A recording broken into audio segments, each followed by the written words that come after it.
good. How are you? Good. Boy, hair. Unique Chapman, SafeEF.com. Yeah, Gloria. Alright. Okay, so in this movie, you guys both play kind of like Maddie's mom.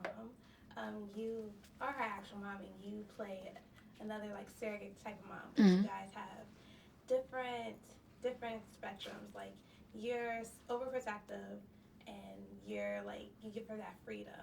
What is the importance of that dynamic in her life? In life? In her life? In her life. Well, I think that's why she likes me. That's why I'm part of the family. Because we complement each other, and I think she knows I'm good for Maddie in that.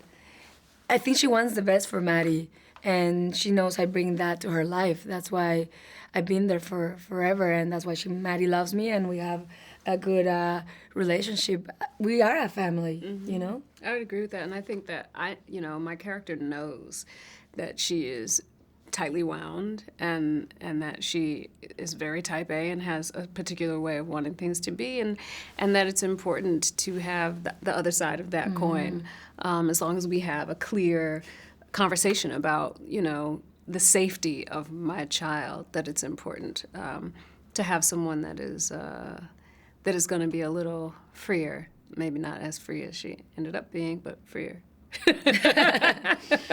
Everyone makes mistakes.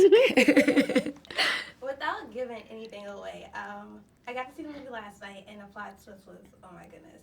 When you read the script and you saw how it played out, what were your thoughts? Yes. I think that there are lots of things that we don't get to show culturally, and I think it's very interesting and important for us to look at very deeply what happens in the face of grief, particularly now, socially, where so many young men and women and fathers and mothers are being unfairly taken out of the world by the police, by other issues. How do these people then pick their lives up again and continue with that missing part of the family portrait? How do the siblings continue? How do the parents continue? How do you get up the next day?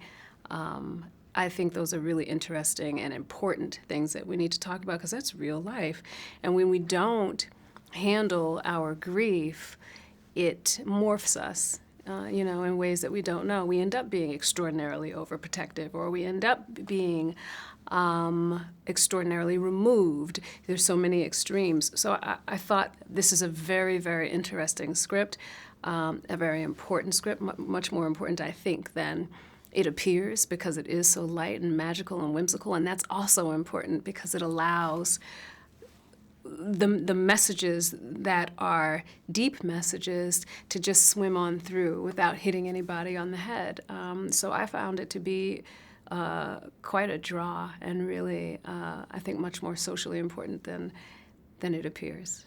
Okay, and this is a two-part question. If you guys were stuck in a house your entire life, what would you do? And the minute you were able to leave your house, where would you go? Well, I would have a lot of people. I would have a lot of people over, and my best friends stayed at my house, and probably would gain a lot of weight. Just be eating all day, watching movies, like a cool vacation, to be. And as soon as we leave the house, I would go dancing, probably.